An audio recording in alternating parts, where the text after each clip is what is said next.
is $200. And most of them have been considerably more than that. So, yeah, it's been kind of tough trying to find something. And, you know, and the other piece of that puzzle is, are they open on Saturdays? Yeah. So, but we're working it. It is a top priority for us because I really do think in-person meetings are much more beneficial.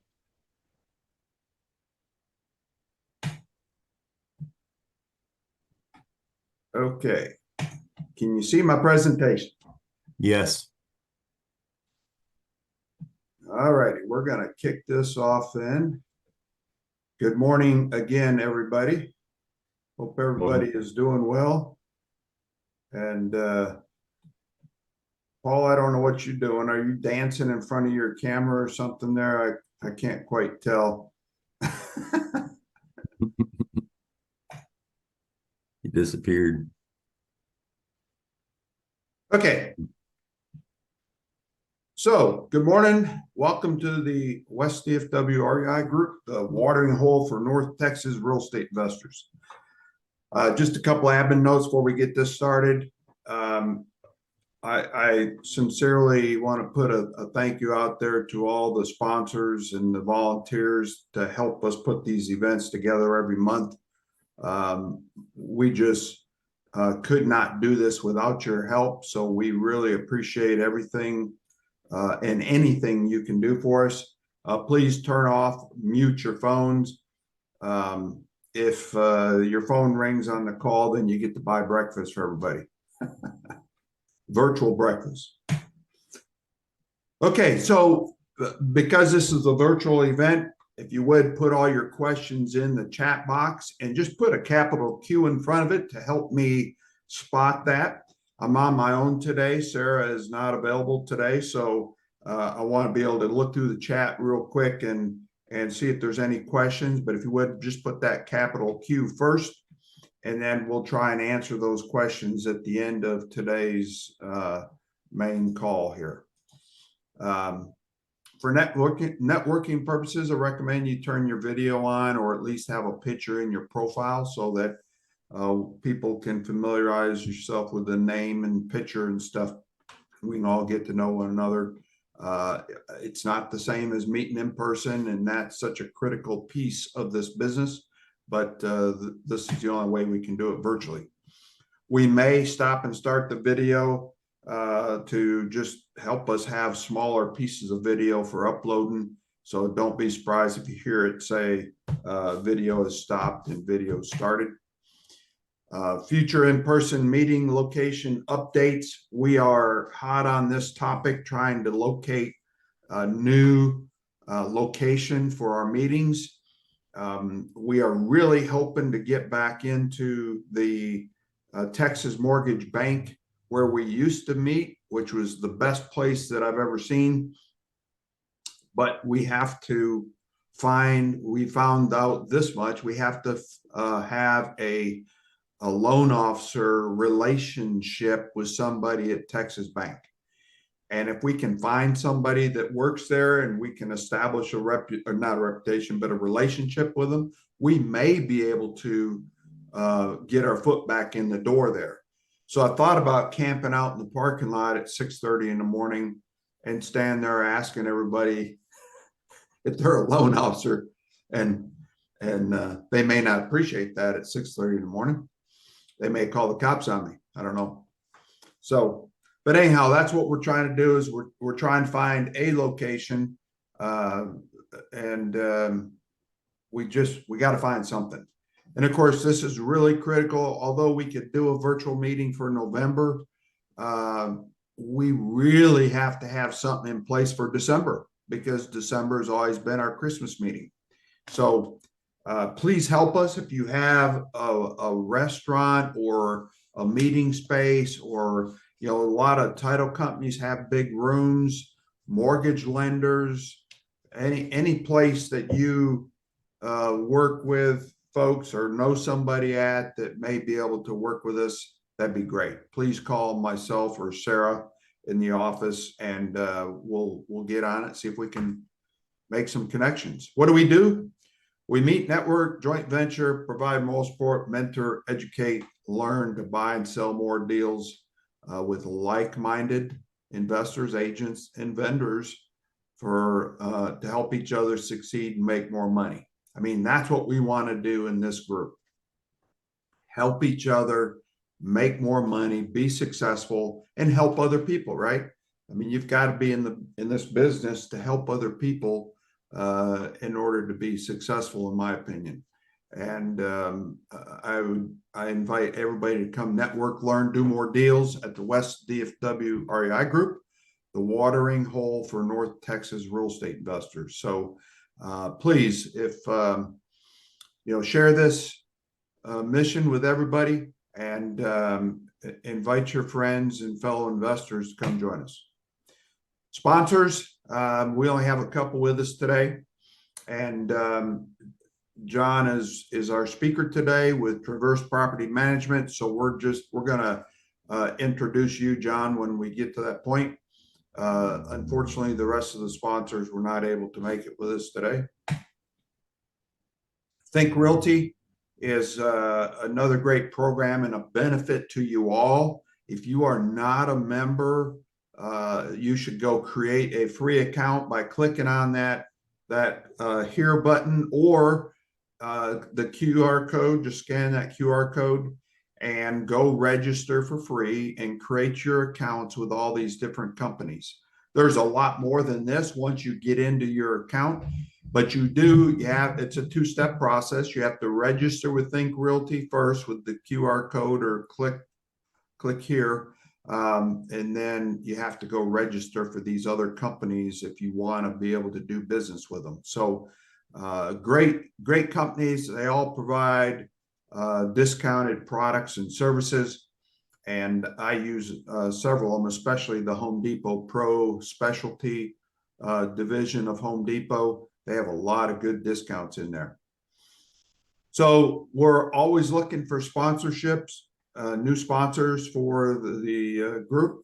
And these are just examples of companies, but anybody that has a real estate investment type of service or product that you've done business with that you feel would be a good fit for the group. So if you have somebody that you've done business with and you would like to have them come on board, you think they're a good fit, then either you reach out to me or give them my information. You're welcome to do that, encouraged to do that.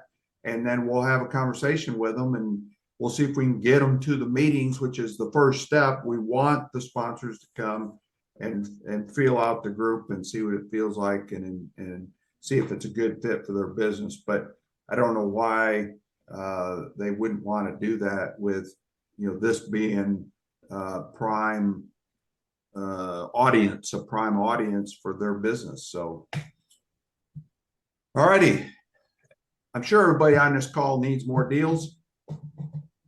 We're trying to make it easier here for everybody to go click and view and register and things. So we've added QR codes to our presentation.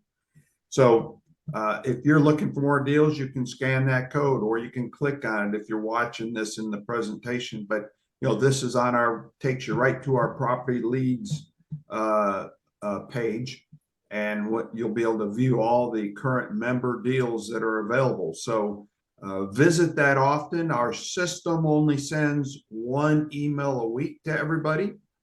So if the email is scheduled for Mondays, which I believe it is, and somebody posts a new property on it on Tuesday, then you're not going to receive the email until the following Monday. So it might be gone by then. So I'd encourage you to come visit the site often. Okay. One second here. We got somebody else having trouble getting in.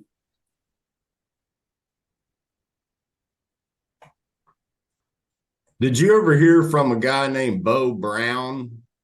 No, sir. Okay. He's a retired Marine and lives in Benbrook, and outstanding electrician. I told him about this group, and I told him I thought he'd be a good fit for sponsorship, and I gave him your contact info. Okay. Well, if you wouldn't mind, if it's not too much to ask, follow up with him. Yeah, I'm going to. I talked with him yesterday on another job. So yeah, I'll follow up with him this week. Okay, appreciate that. Okay, upcoming events. You all get the email invitations for the upcoming events. You can easily register here today, and you can scan the QR code, go check them out, and then get registered for them. But please, please, please, please, please register for these events as early as you can for our planning purposes. It's helpful to us to know how many are coming, especially if we're going to have any kind of handouts and stuff. That is very important. So please register as early as you can. You can always change your RSVP and unregister. That's fine. Or you can drop us a line here in the office, a text or a call, and we'll be happy to unregister you. But that early registration helps us plan. The ladies group is going very well. I don't know. I know Ruth Ann's been on it many a times, and I know Lisa's been on it several times, but the feedback I'm getting is the calls are going very well. If you know other women in the real estate investing world that would be interested in participating, please invite them to attend this meeting. It's every fourth Monday evening, and they're only lasting about an hour, but they're having some really good conversation about women in real estate. And to my knowledge, we're the only reia group holding a women's group meeting. So encourage your lady investors to come join us. Okay, why are we here today?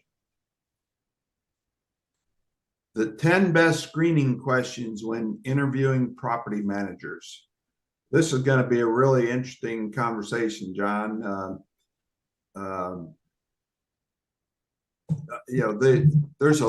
For those people that have never rented out a property to somebody and they want to talk to a property manager, you don't have a clue what to ask. And there's a lot of gurus that'll teach people, you need to go do your own property management for a little bit so you know what to ask somebody. But John's going to kind of accelerate that a little bit here by teaching you the 10 best questions to ask of property managers. So before we get into that, though, I want to go and share a couple little funny things about property managers. So give me just a second here to switch screens. Good morning, Ruth Ann. Good to see you. Good morning. You too. Good morning, Ruth Ann. Sorry about the little hiccup there this morning. Well, when you get older, you become a creature of habit. And I was at the other building with all kinds of goodies for breakfast. So my husband was glad to see me back, though, with, goodies. Yeah, the goodies is the part I like. Same. Okay. You might be a landlord if. So I thought you might get a kick out of this with today's topic being about landlords and property managers, but you have taken your spouse out on a date and ended up at a Home Depot. Might be a property manager if you go for a Sunday drive or even a vacation and you look at a house that has potential. That's true too. You've walked into your friend's house and you see their light fixture, flooring, door, whatever. You know where they bought it at and how much they paid for it. Yeah. You have your own corner table at the local fast food restaurant or UPS store. I bet some of office those for filling out applications or leases. You can't walk past the clearance stickers at Lowe's and Home Depot without thinking, will I need one of those? Where can I use it? I do that. This would be easier if it was in PowerPoint. You go to the landlord convention or a friend's house to fix a dripping flapper in the bathroom.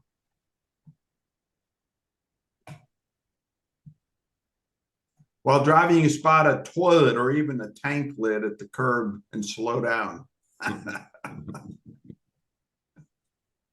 You get excited when you enter a house for sale and it's dirty and stinky. Less competition plus lower price, more equity. Boo. Sometimes my Grammarly icons get in the way. They know you well enough at the landfill to give you a break on prices when you come with a truckload of junk for cleaning out a rental. When you meet new people, you mentally screen them. When you're driving, you set a rental price for every house you pass. When your child is with you and you knock on a stranger's door, they say loudly, maintenance. You have 3 or 4 car garage and still don't have a place to park your car. You know how to differentiate fleas from bed bugs. So hopefully you found those funny.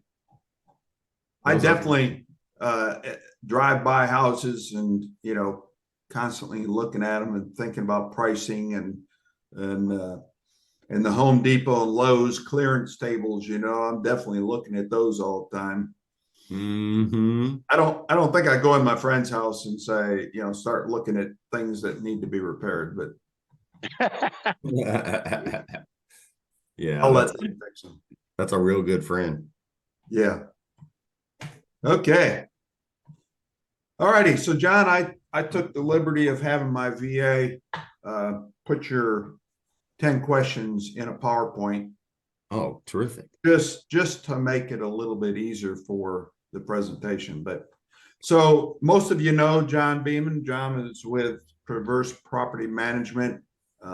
John is our property manager of choice and has been with us for a couple of years now as a sponsor of the group and has done a lot of business for the members of the group, including me. John currently manages 2 of my properties and he's fixing to manage 2 more here shortly. One of them should be ready to go next week, John. Exciting. So it's coming along nicely. I'm down to AC servicing, cleaning and servicing, and the shower tile being replaced. So that should all be done by midweek, I hope. It's a beautiful house, great yard, great layout. I'm excited for it. Yep. And it's a really good location. So yeah, absolutely. So I'm gonna go ahead and turn this over to John. I think yeah, I think I got your slides in here right after this, John. So yeah, and I've also got this same questionnaire on my website. When you go to the Traverse Property Management, just Google it. You can go to my website. I've got a Google business page there. And when you go to my website, when you go to About Us, when you click on that link in my website, there's a resources tab. When you click on the resources tab, this PDF will show up and you can download it and reference it that way as well. So you can just tell me next and I'll just change slides for you. Okay. You know, and that's really what I find. A lot of folks that have never worked with a property manager before, they don't know what to ask. You know, you don't know what to ask in what you don't know. And so usually the end of my call, with most prospective landlords, especially ones that have never worked with a property manager before. Typically the way they'll end that call is there anything else I should ask? And so this is really kind of gets you set up for who you're partnering with, because it really is a partnership, when it comes to who you're working with. So, that's not a short order by any means to relinquish the responsibility and care to your investment, your asset, which a house is the most expensive asset one has. So, it's a tall order and one that should be taken seriously. Yes, sir. But I guess, are you going to pull up the PowerPoint then, Tim? I've got it right here. Okay, cool. So just tell me next. Go ahead, and I'm seeing you on the screen. I'm not seeing the presentation. Okay. What in the world is going on here? I do have a PDF on this, and maybe I could pull it up. I've got it here. Like I said, Zoom is You got it. It's up. okay. Zoom is pretty fussy about sharing documents. So give me a second here to get it into the share. Okay. Can you see it now? Yeah, we see the question, but no, here we go. There, you're good to go there. So there's 10 questions, everyone, and just to keep it short and sweet and simple and easy to digest, these are really the best 10 questions. I mean, when it really comes to unearthing the transparency, the communication, just like all businesses, I'm going through one right now with a different company that, whenever you sit down with them, they present their product or service to you and they're going to do everything. It's going to be great. And then you sign the contract and you ghost, right? You don't hear from them. Things were not what they had positioned in that sales presentation, right? And gosh, that's so misleading and it's so disappointing and frustrating all at the same time when you encounter that. So the first question to ask are, what charges are applied to my tenant aside from rent? Rent's expensive for a tenant, and then they've got utilities. So many management companies generate a ton of profit centers off of the back of your tenant, unbeknown to you. And what some of these profit centers look like by a lot of these management companies are, a lot of them now don't require a security deposit up front. What they'll have is a security deposit insurance program, if you will. And so that typically comes at a fee generally of about $50 a month. And what that is it's a fee that the tenant goes into. One company, for example, that does this is called Rhino. And they sign a contract with Rhino essentially, and they pay a $50 monthly premium to have a security deposit insurance policy set up with the management company. And what it basically is where a tenant pays these monthly premiums, and in good faith, when they vacate, they will pay the make-ready cost from any damages incurred from their being there. They're occupying the home. So if they do not pay that bill, Rhino, the insurance company, will, and then they will come after the tenant in terms of civil collections. So, that in terms of the landlord, it doesn't affect the landlord because the security deposit money's there. However, it is a fee that is added to the tenant, and it does put them into a higher eviction status. Every fee that you apply to these tenants, you're putting a bigger burden on their back every month, and it puts them into a higher probability of being evicted, which at the end of the day is going to really affect the owner. So that's why these fees are such a direct tie, because the more fees, the higher the probability the tenant will default.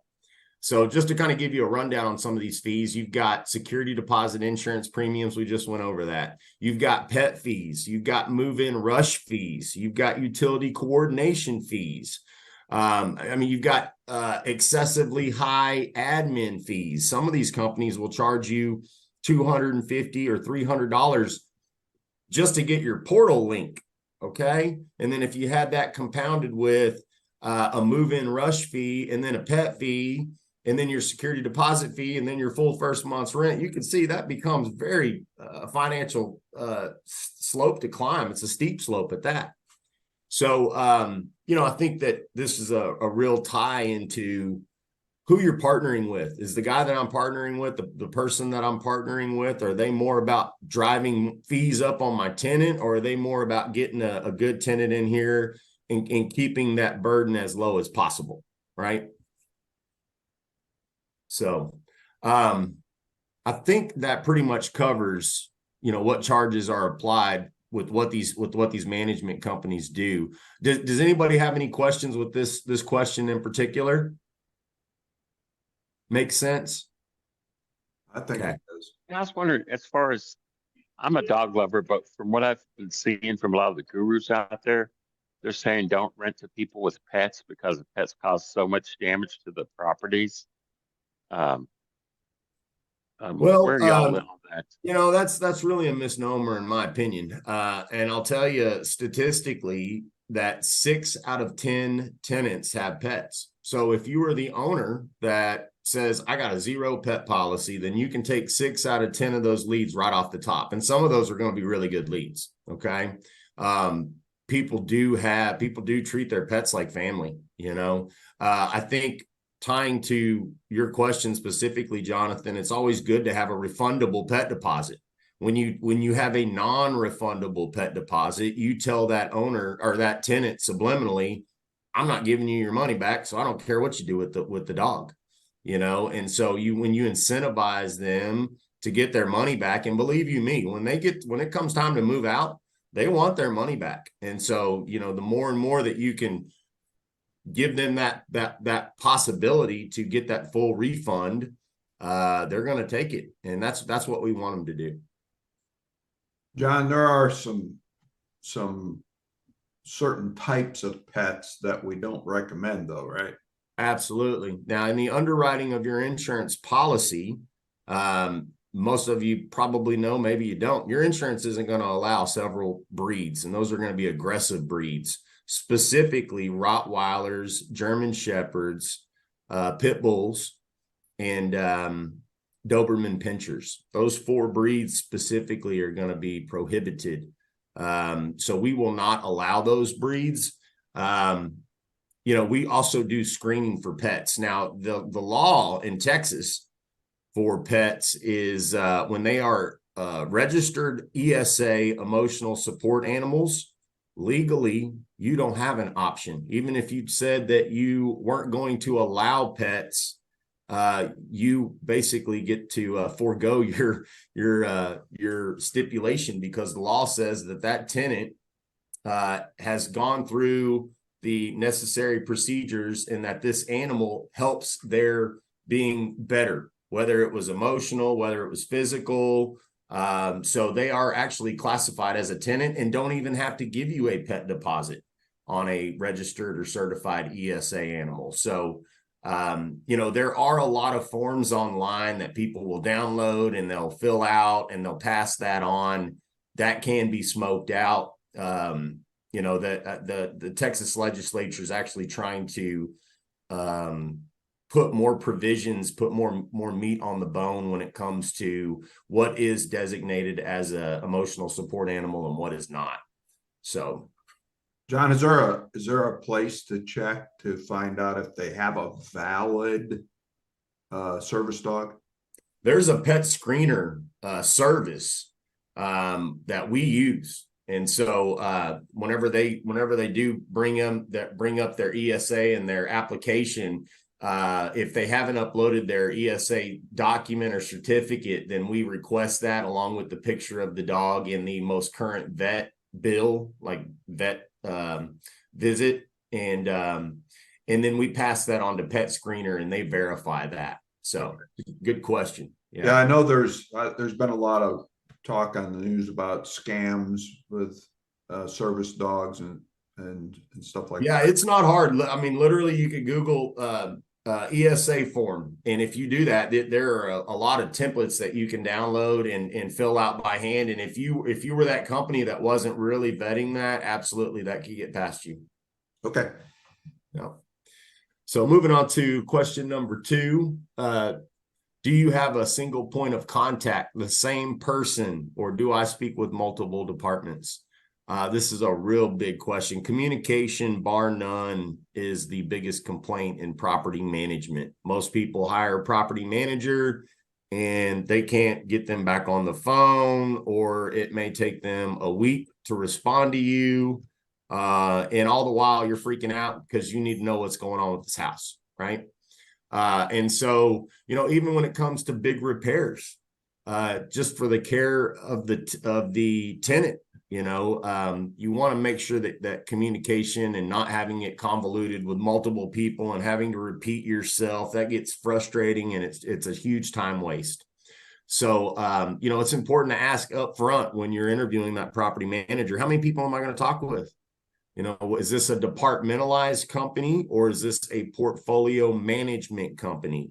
The two different differentiators are portfolio management. One person is assigned to X amount of properties, and they oversee all of the many facets, be it accounting, maintenance, HOA compliance, handling the feedback reports to the owners for the leasing, the marketing. There's a lot of different phases. So, the departmentalized is where you've got somebody that handles strictly the maintenance, and that person oversees that department, and accounting and leasing and et cetera. So, but the communication is a big deal, to not be able to talk with somebody and ask them what their response times are. Does your company have a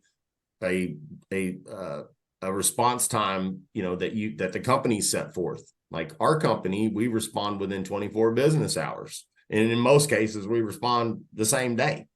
So there's a lot of value to that, because believe you me, there are a ton of investors out there that cannot get their property manager on the phone. I hear that all the time.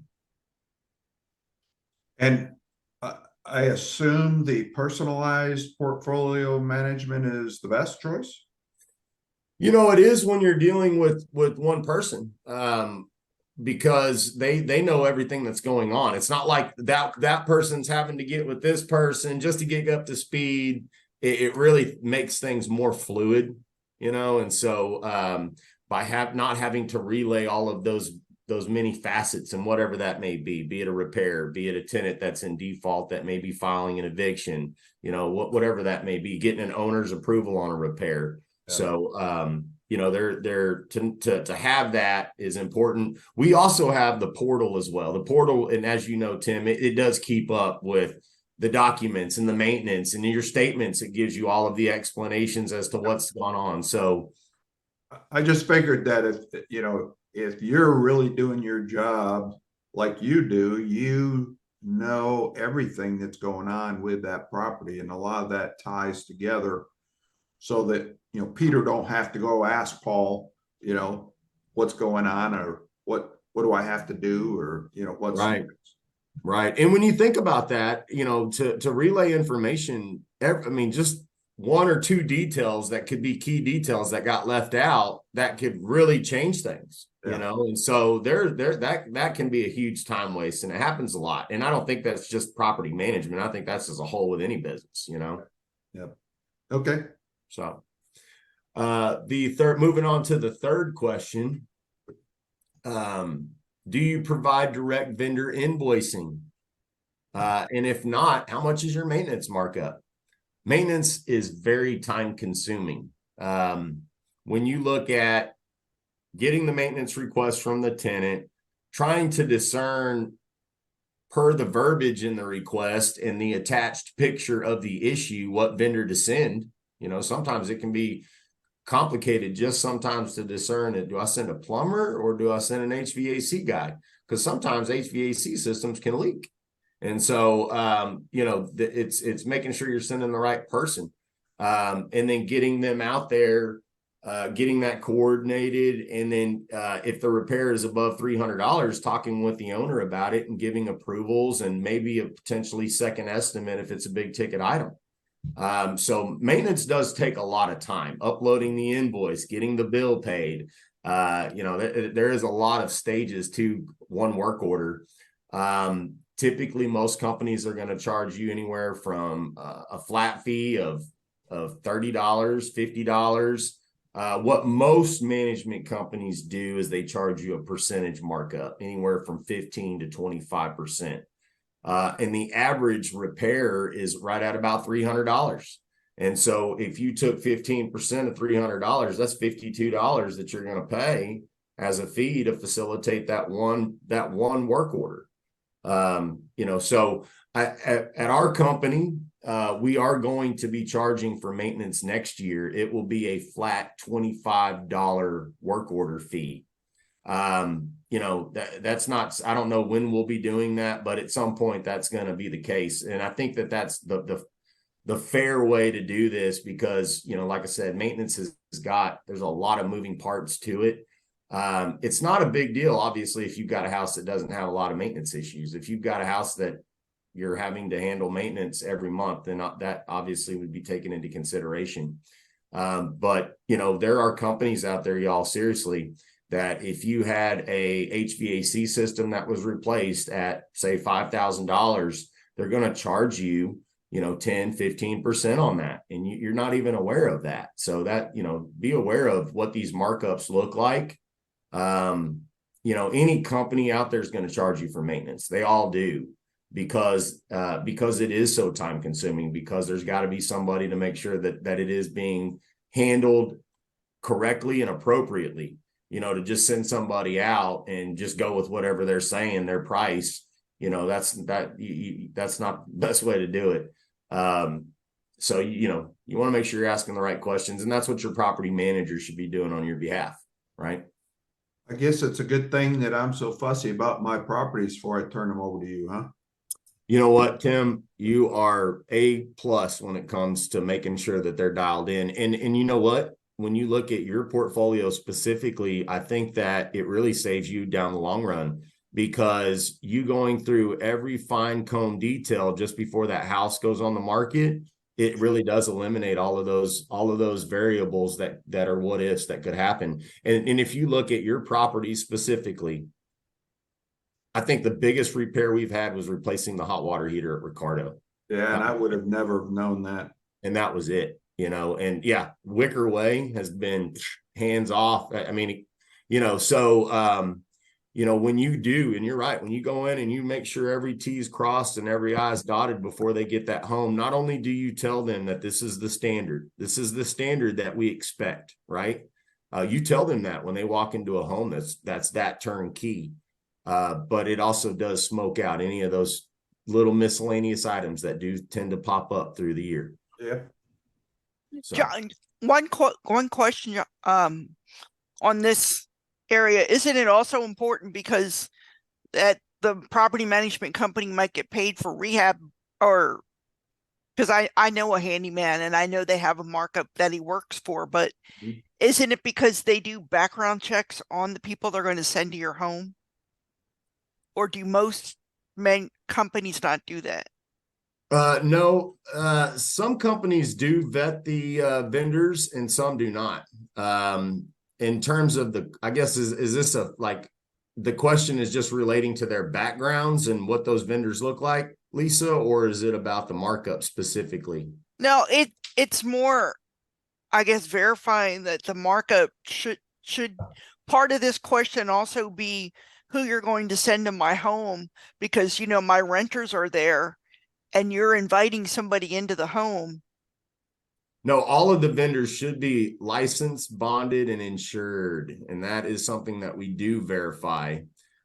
In terms of the background checks, I have that discussion with my contractors. Most of my vendors, they're owner operators. My HVAC guy, owner operator, he's licensed. Same thing with my plumber, same thing with my electrician. My handyman, I know very well, and it's him and his employee. So, it's not like these are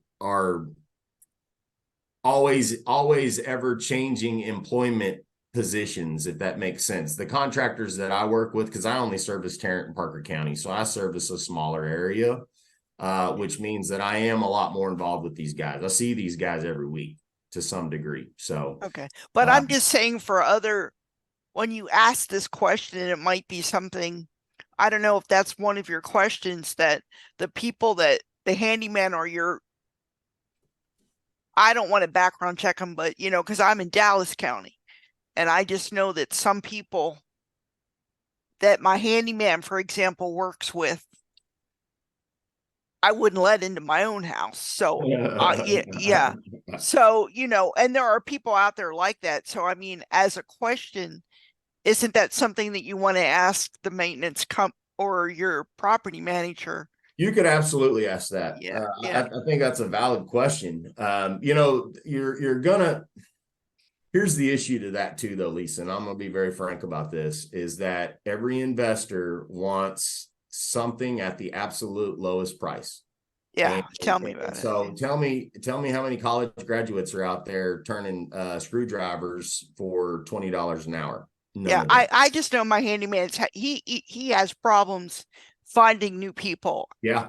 Just and everybody's having that trouble. Well, and you know, I think that there's concern there. I mean, when you talk about and when you talk about a contractor going into a home, somebody's home that they're there, absolutely. And there's liability with that too, you know. So I think you should certainly ask that question. For me personally, with my company, I'm too involved with these guys. I know too much. I see them I see them a lot. You know, I'm a lot more hands-on than most managers too.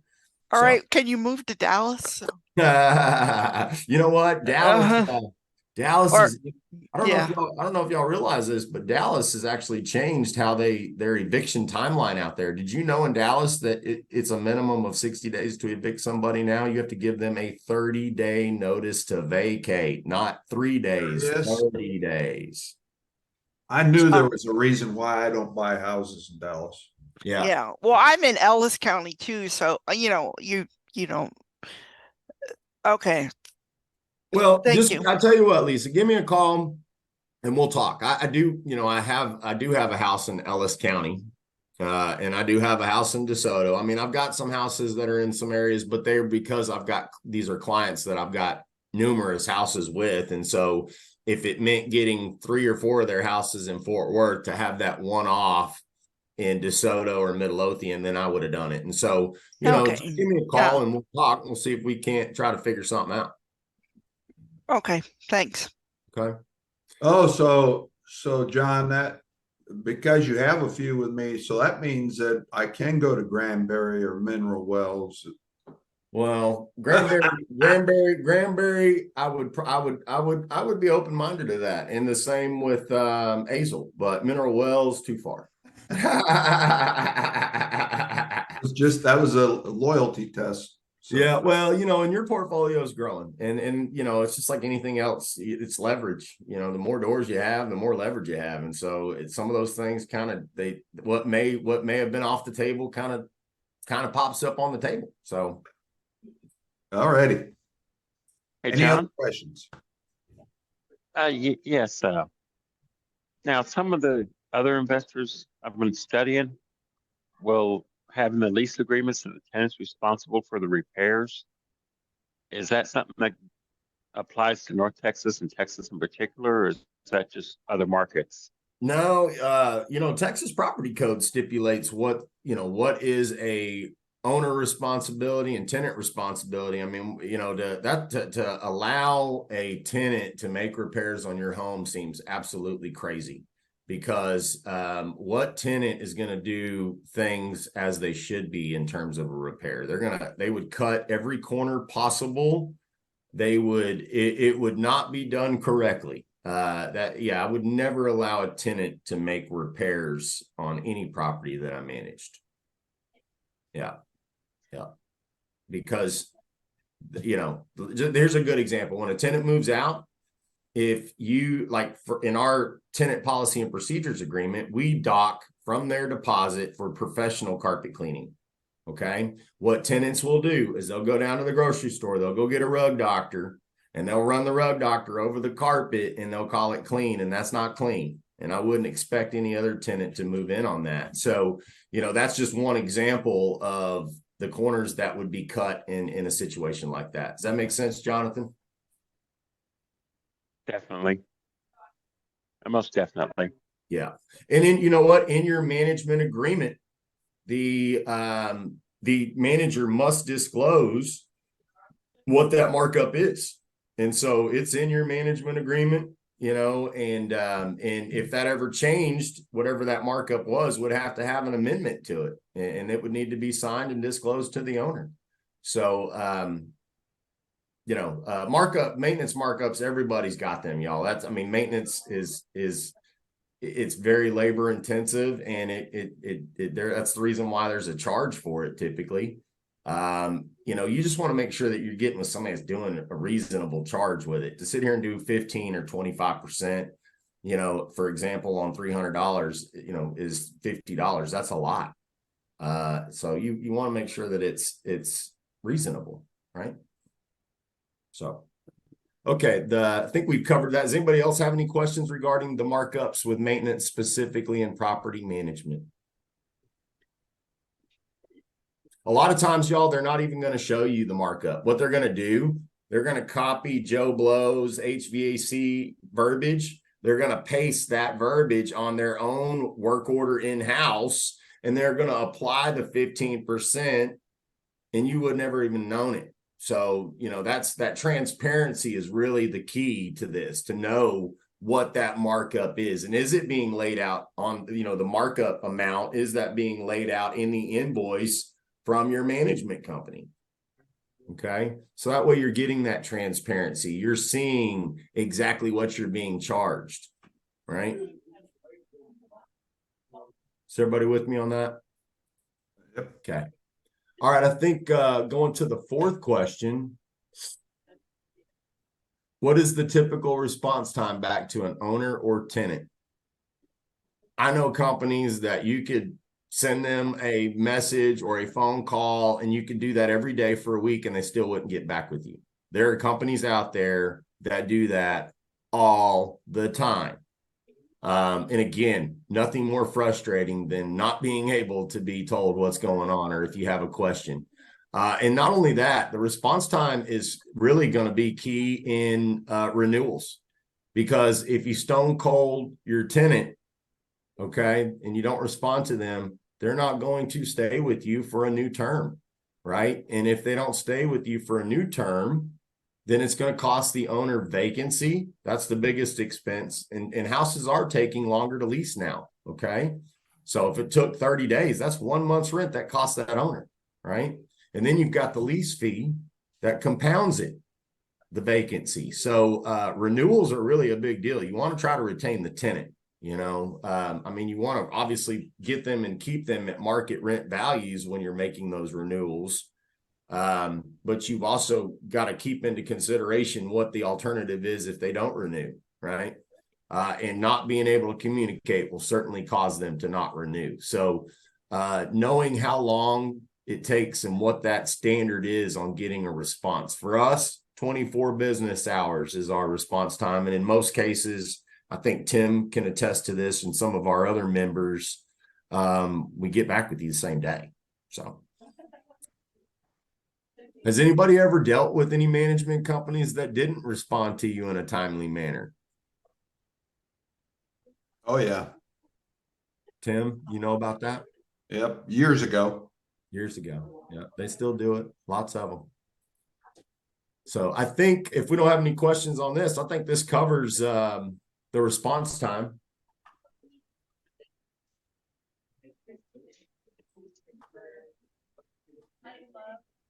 Next question to ask your property manager that you may very well partner with is, do you utilize or use the MLS, multiple listing service?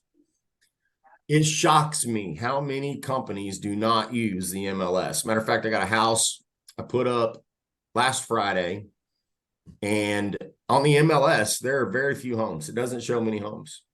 But when you go on Zillow or Hot Pads, there are houses all around that are on the market that are not being reflected on the MLS. So here's a couple of things with that. One, you're going to get really good tenants that come from the MLS because they have representation.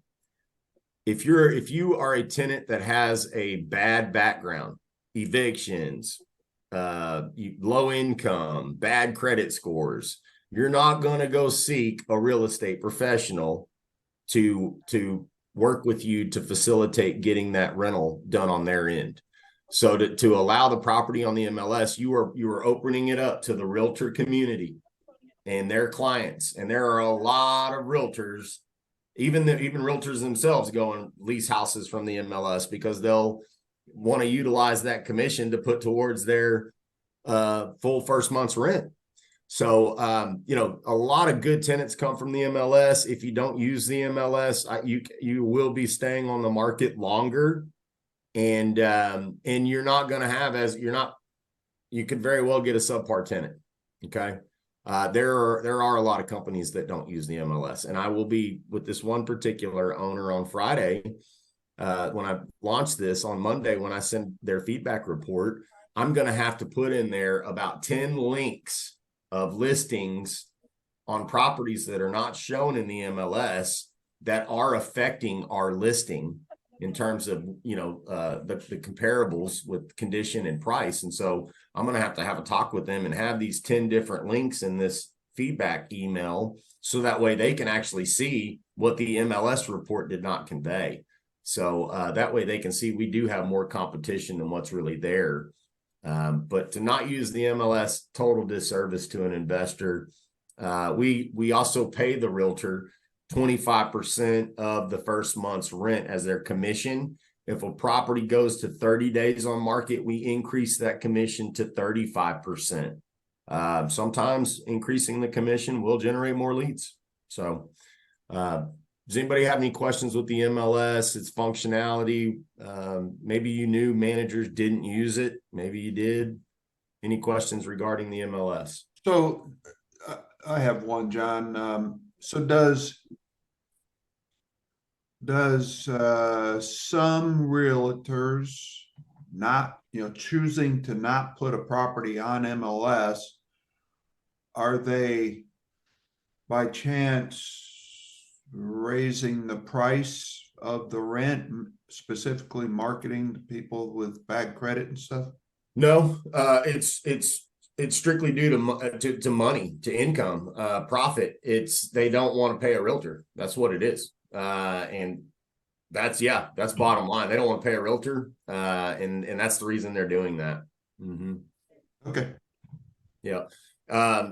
There are companies. I'm not going to mention these companies' names, but I can guarantee you they're your bigger ones. When I say bigger, I mean they are with a national footprint and they're here.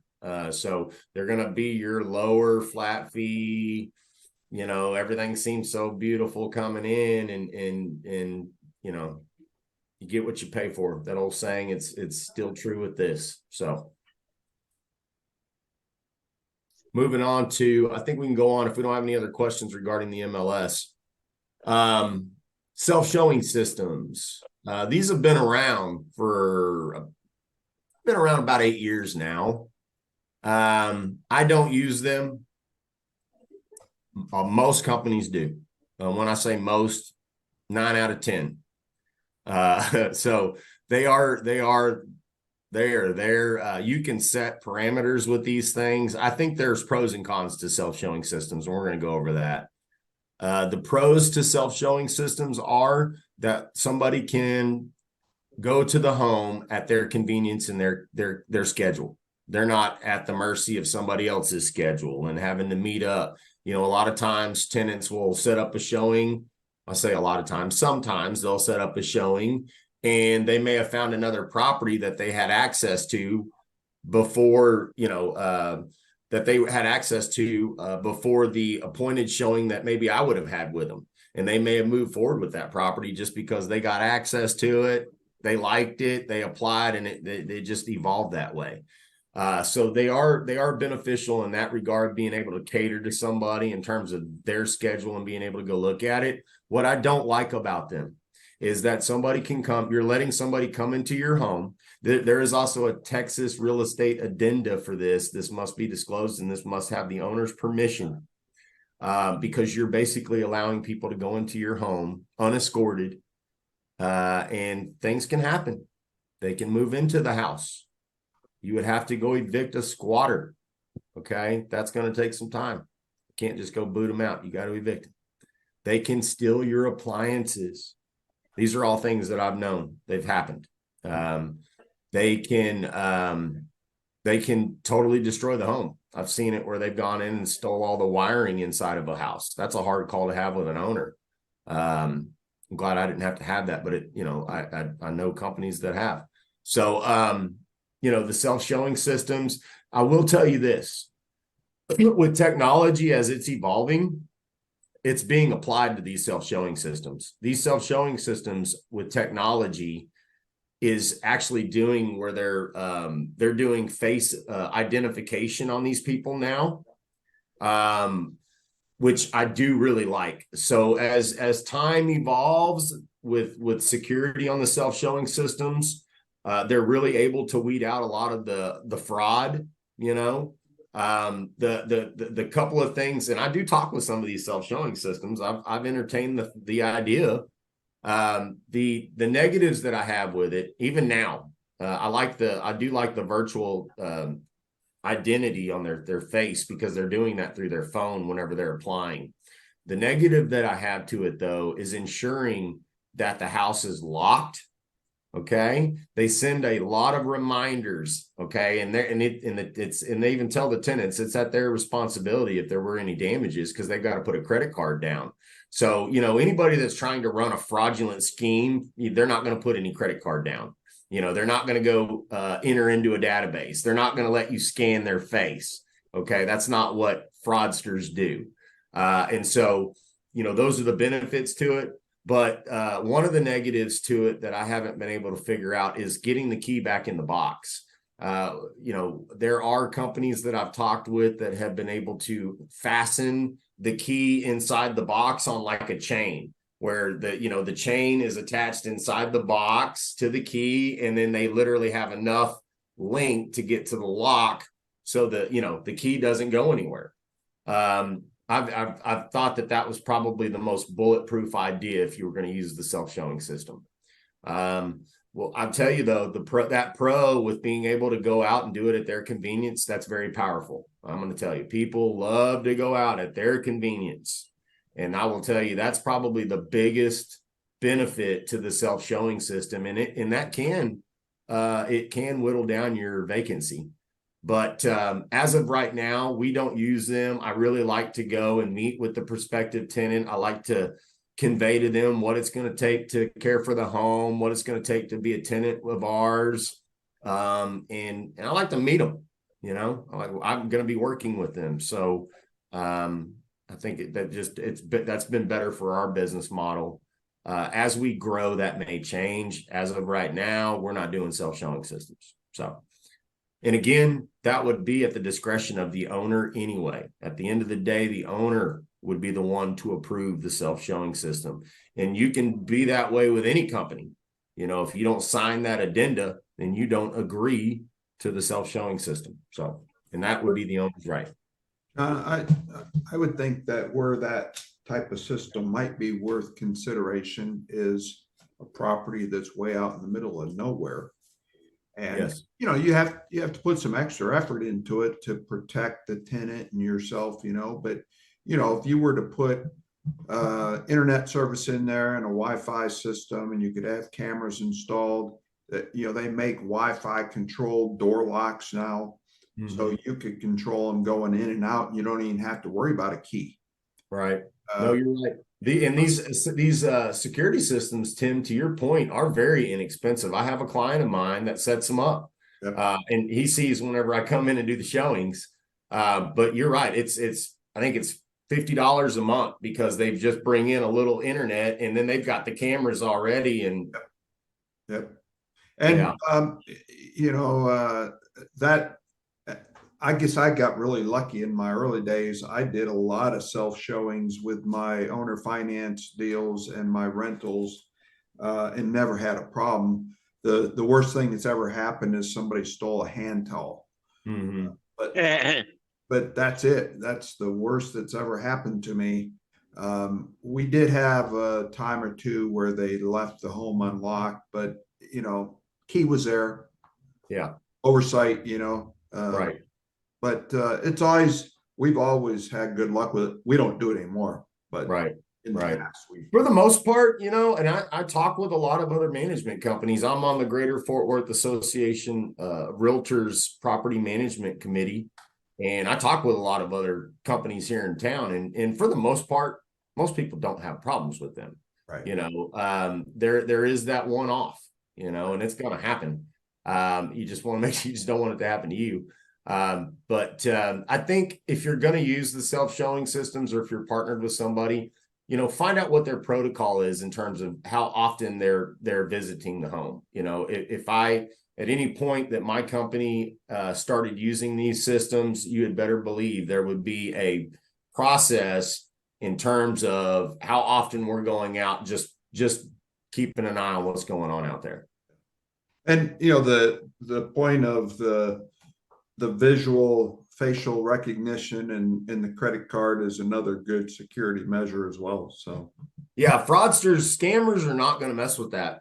They're not. They're not going to enroll in a database. They're not going to let you take their picture. They're not going to have a credit card that they're going to be that would be theirs. So it's the thing about it though that they will, and this is something that I've not been able to figure out either, is other than putting in the property description that you don't market on Facebook or Craigslist, or particularly Craigslist, because that's what they will do, is they will prey on that self-showing system by allowing those people to have access to that home and then play as the manager, where they would go collect the funds on site, and because they were able to utilize having that access, and that does happen. It's really kind of unfortunate when you meet somebody like that from a prospective tenant situation where they were victimized, and it's just like, hey, you live and you learn. I'm sorry that happened. Yeah. But don't look for houses on Craigslist. Be careful. Typically they're going to be on legitimate sites on the internet, right? All righty, moving on. So, yep, moving on. Does anybody have any questions with self-showing systems? No. Okay. I do think that as technology evolves, when I first encountered them, I thought this was nuts. Honestly, I thought this was nuts. But as technology has really evolved with them, they are becoming more and more bulletproof, more and more scam proof, if you will. So, there's that. So, John. Uh-huh. My husband's a realtor, and there have been people lose their real estate license because they've given the code on a door out to the customer when, they were either too lazy to go show it, or even in sale versus rental situations, and they've lost their real estate license. And they should. They should. They just let a stranger in somebody else's house. It's not even their house. They should. Open Door, a brokerage, has these same self-showing systems, where you don't even really have to be a realtor with Open Door. You just go, they have kind of the same platform as most all rentals. I think that there's pros and cons to them. I would also be hesitant to put them on in a low income area, a higher crime rate area. If I had a house that was in one of those areas, that's maybe not a good idea to put that box on there, So I think, like to Tim's point, it's kind of maybe on a case by case basis. Yeah. Okay. If you offer an eviction guarantee, how fast can you guarantee the tenant is out? Everybody's got eviction guarantees out there, y'all. Every one of them. They're going to tell you, we'll warrant the tenant for a year or 6 months or 90 days. We warrant the tenant for 90 days. That's what we do. And we'll cover their eviction costs within that 90 days. I can't warrant them forever. Lives do change. We don't really evict many people at all. But with these eviction guarantees, what I have found with these other companies is they will take their sweet time to evict your tenant, because it's just not of urgency to them. They've got a lot of other properties, and whenever they're in these types of situations, these type of properties will take the back burner because they're focused on things that are actually making money, not losing money. And so that's, you suffer at that, unfortunately, the owner. So if they do have an eviction guarantee, understand what that timeline looks like. Understand, are you going to file on my tenant within X amount of days? What is the expectation with this guarantee? And have them walk you through that. I think everybody these days throws up guarantees and tells you all this, how much, well, okay, if you're going to stand with your guarantee, tell me about it. Be specific, what does it cover? What doesn't it cover? When are the timeframes to when an eviction would take place? For us, on the 10th day, if we haven't heard from them, we call them, but if they don't respond to our calls, we email them, we send them messages via Rentvine, their portal, text and email.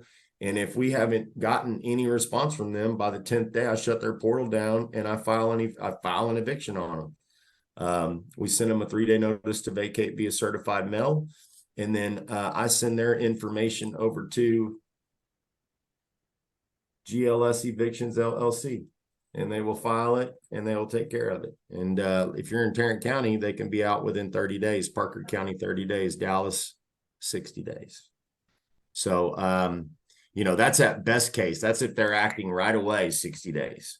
So, that's why you want to ask, hey, how long does this take? If you're sitting on your hands for 3 weeks trying to get rent from this tenant, that's 3 weeks that just got prolonged on trying to reclaim possession, and then you hope that the home is turnkey ready. And in eviction cases, most all times they're not. There's going to be some make ready.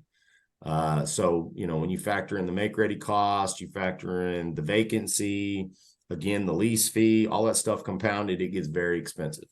So days or dollars. My wife actually has a coffee cup made for me, and it says just that. And this is one of those components to days or dollars. So, John, what do you do in a case where the tenant files bankruptcy, and how does that fit into that 90-day guarantee?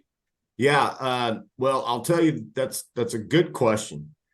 You never, ever want to place a tenant that's in open bankruptcy. If you do, then you really open yourself up to them being there for the long haul. If they filed bankruptcy while they've been tenants, after you've placed them, the owner can reclaim possession. They're not protected within that bankruptcy, within that lease agreement. So in answer to your question, Tim, they in most cases you can't evict them. In most cases, they're gonna move. They know that you've already kind of got them. But yeah, if you do place a tenant that isn't an open bankruptcy, if you place them, then they can stay there. So that's really important. Very, very important. You bring up a good point in how critical it is to make sure that you're vetting tenants. If you're that landlord that wants to do your own screening, make sure they don't have an open bankruptcy, because if they do, you will have one tough time getting the house back. So, a lot of times will ask questions based on past experiences. This has happened to me. I had a tenant that was a good tenant for a long time, and then until they weren't. Mm-hmm. And they filed bankruptcy. That stopped my eviction process, and I had to go to court to have the file what they call a lift of stay of the bankruptcy, because he had no claim on the house. But they can still file it, and it still stops the eviction. So what county was that? What county was that in, Tim? Tarrant County. Tarrant. How long ago was that? Oh, it's been quite a few years ago, maybe 10. Yeah. But I had to go hire an attorney, and we had to go file a motion in court, and we won because the judge knew he had no claim. But they know it stops the process, just like foreclosure, except that in this case, they have no claim on the house because they don't own it. Well, you're right. You will have to go get an attorney. I mean, when they open up bankruptcy, you know, that's just another layer of protection that they've generated for themselves. So, you know, yeah, if fortunately it's never happened to me, but Yep. yeah, if and when that ever did happen, that would be what I would be telling the owners. We've got to get a lawyer, you know. How long, let me ask you this, how long did that take from the time that they missed that rent payment, that first rent payment, to when you got possession back? How long was that? I honestly don't remember. I bet it was still pretty quick. 60 days. Yeah, probably. Yeah. That's pretty quick, man. You know, a lot depends on the backup in the courts, you know, and how quick you get in there. And then, of course, if you're going to have to go file a writ of possession after the court, you know, if he still refuses to go, then you got to go do that set out, you know. In my case, they did move after that. Right. So I was lucky there, but yeah, it may impact your 90-day guarantee. Yeah.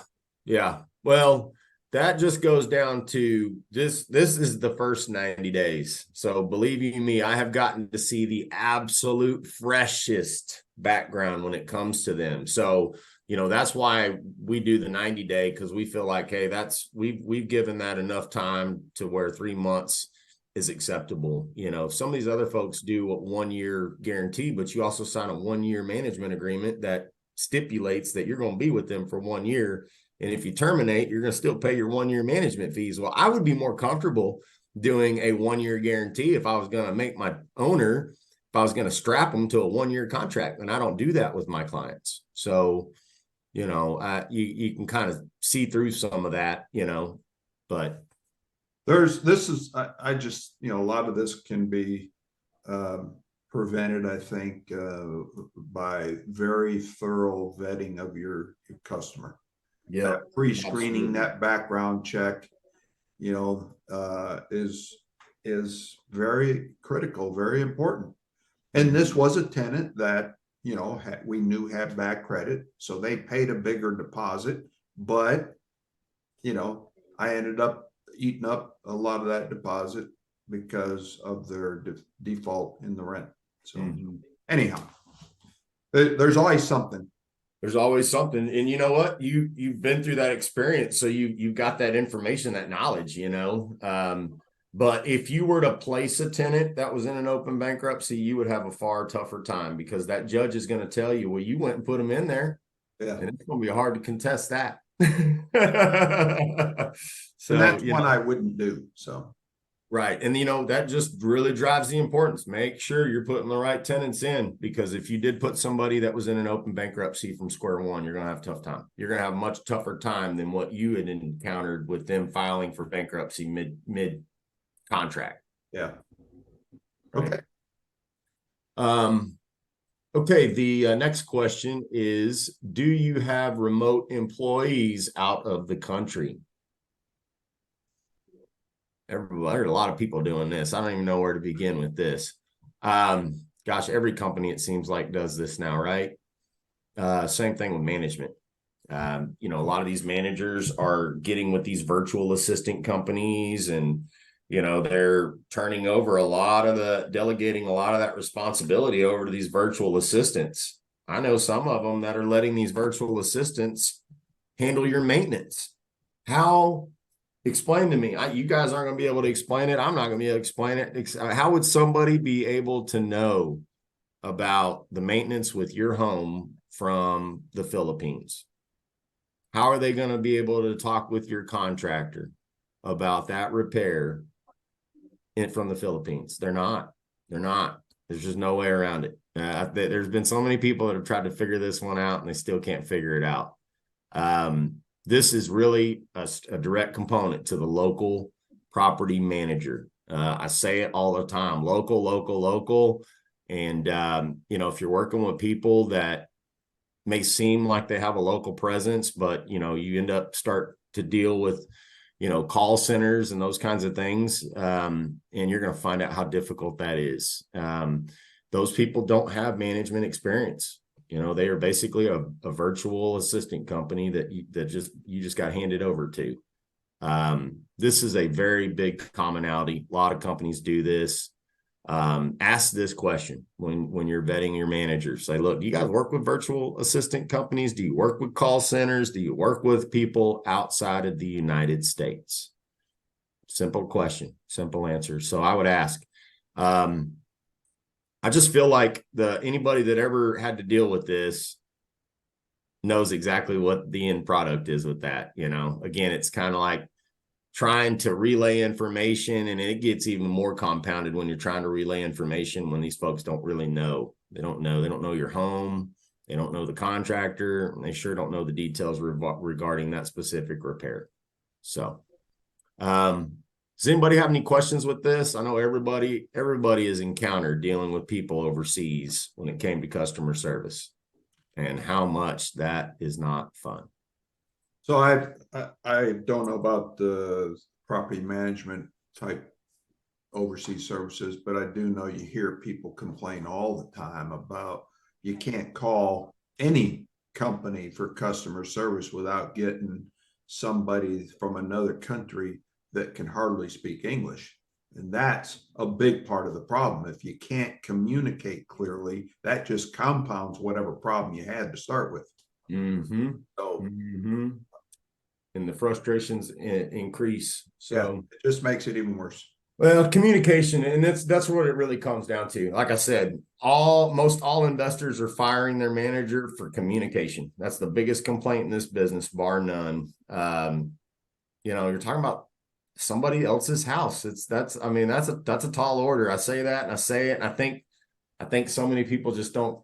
A lot of these management companies just don't take that with the severity that I do when you're looking and dealing with somebody else's house, So I think that covers this question. We'll move on to the 9th question of the 10. Does your company manage homes in other markets? This one right here is going to tell you exactly what size of company you're dealing with. If they tell you, we're in the Dallas-Fort Worth area. Well, great. What other areas are you in? Right? They may very well try to steer you back. Well, we're here, we're in Dallas, we're in Fort Worth. Well, what other markets are you in? Are you in Houston? Are you in other areas in Texas? Are you in other areas in the United States? Any other states you guys have offices in? Ask that question, because if they are that big of a company, you're going to find out real quick whether it's local or if it's that big corporate model that you're going to get sucked into. For our company, Tarrant and Parker County is really where we're at. Again, I think we're gonna spread out and have some of those one-offs that Tim, I know, is just really trying to get me at. But Azle and Granbury and some of those areas, I'm open to some of that. So, but I think that the bigger piece to this is I don't want to be that guy that is out trying to be everything to everybody and all over the place. I feel like I have a much more impactful service to my clients when I can stay local. Every one of these other companies want to service all over the place because they want to bring as many in as possible so they generate more profit. And that's not what we're about. We are not about bringing on every property that's got a swinging door, So I think knowing who you're working with and what areas they're in, it gives you a real snapshot as to what you're going to encounter. Anybody have any questions with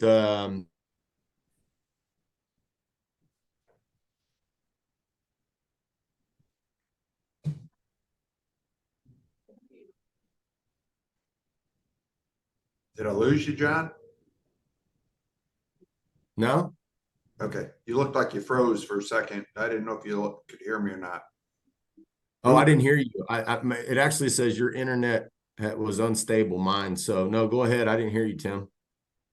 Are we ready to move on? Yeah, we're good. 10th question. How many doors do you manage in the Dallas-Fort Worth market? A lot of them they're gonna just kind of glaze over this. They're gonna say it's proprietary.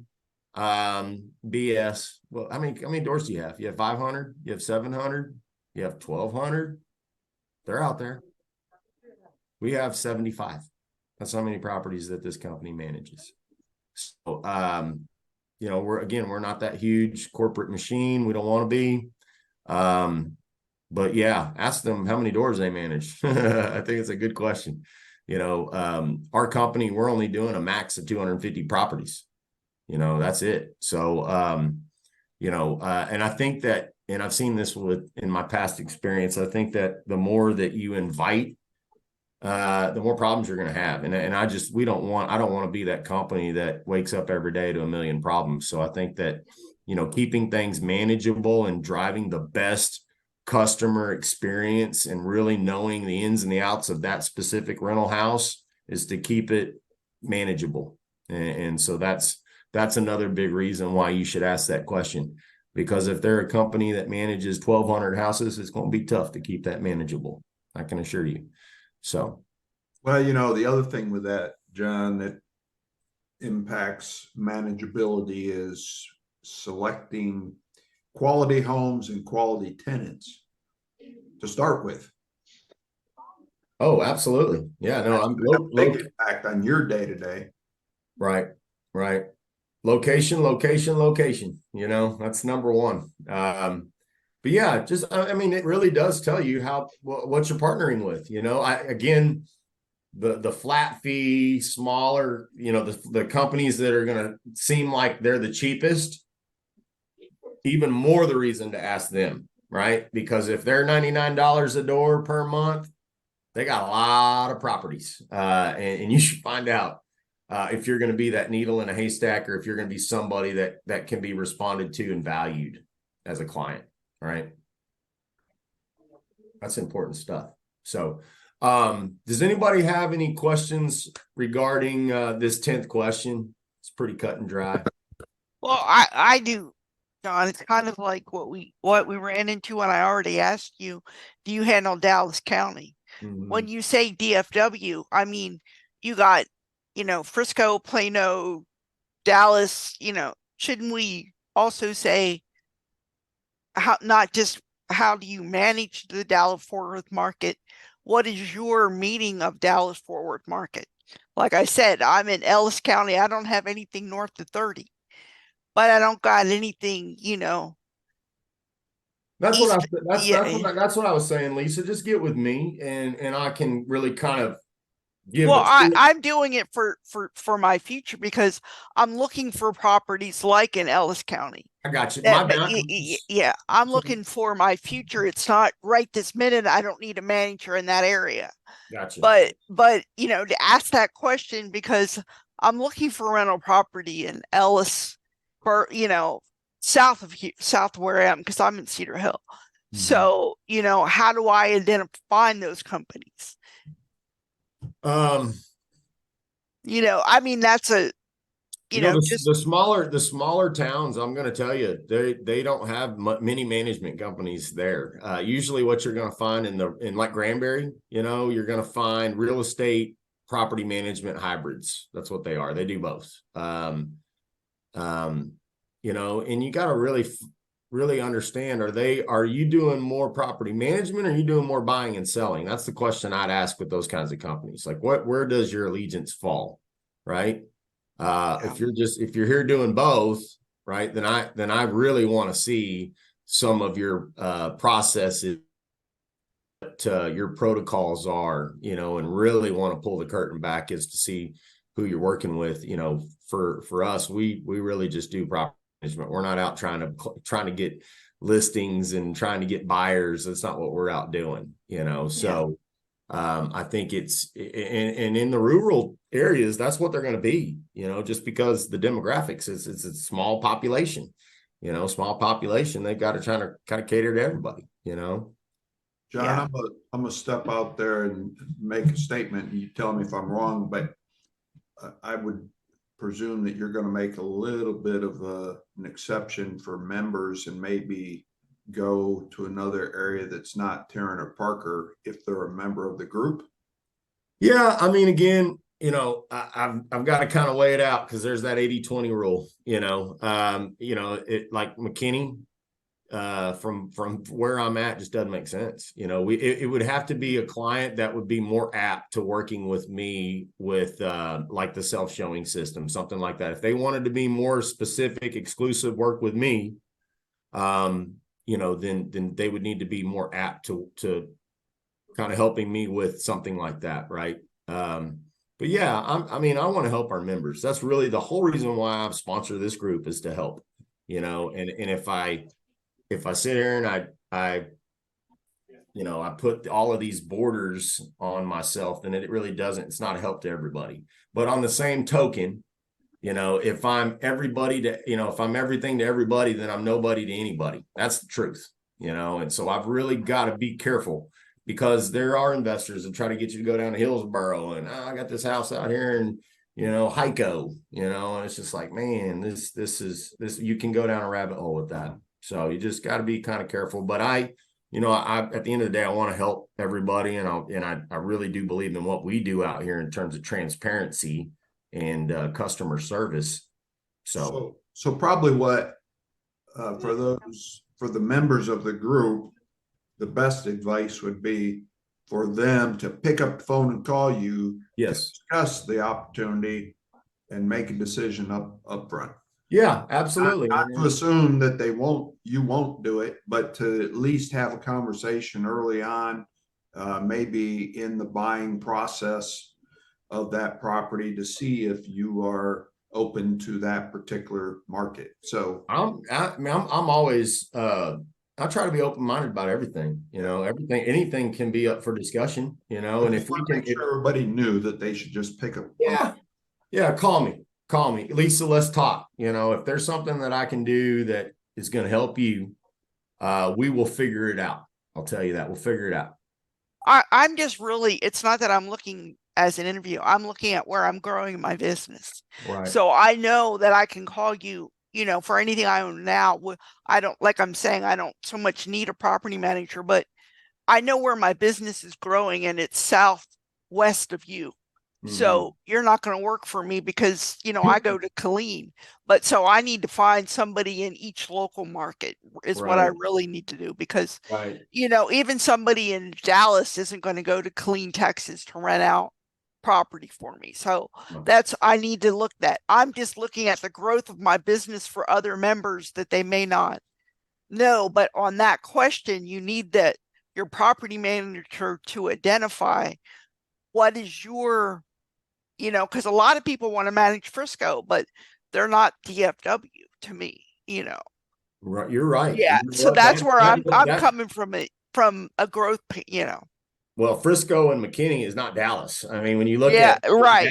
They're two different markets. That's why I said identify what DFW market means to you. So yeah, Frisco, McKinney, completely off of the radar for me. Yeah, I don't go there. So so far in the traffic. I mean, it it's again, crazy. I don't want to say I'll never. Again, to Tim's point, I'm willing to try to open the dialogue and try to figure out that win-win to make it work. If it's something, and there's a lot of companies out there, there's a lot of good managers, but there's a lot of bad managers. And I think that the whole preface of this meeting this morning was to, whether it's me or it's anybody else, is to really dig down and understand who you're partnering with, because some of these management agreements they're going to strap you to 12 months, and if you're strapped to somebody for 12 months, you need to really know what you partnered with, because it can be very expensive, especially at markups,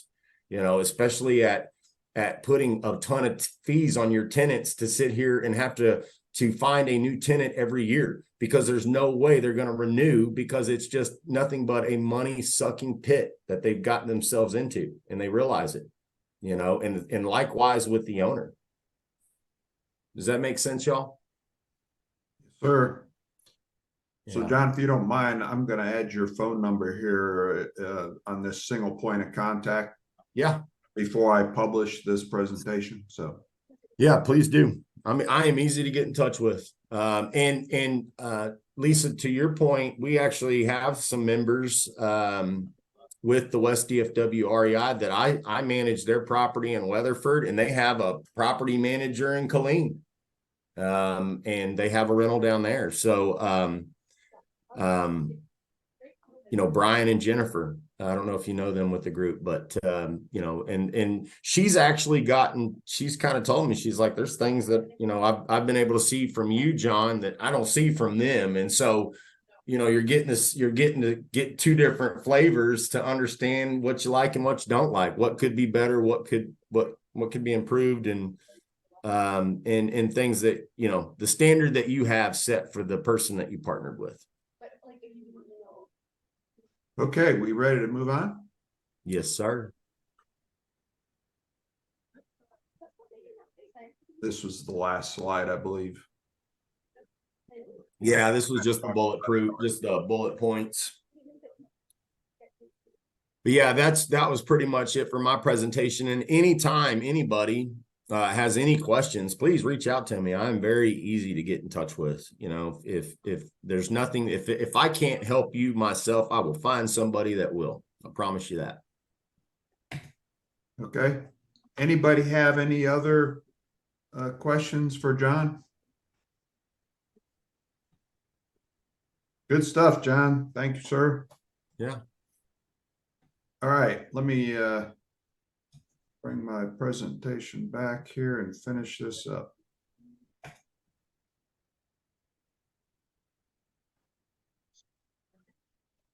So just for everybody's knowledge, I love what John does for our properties, and you know, it's things that, you know, I can't do, don't want to do, and he takes good care of us on that. So I appreciate all you do, John.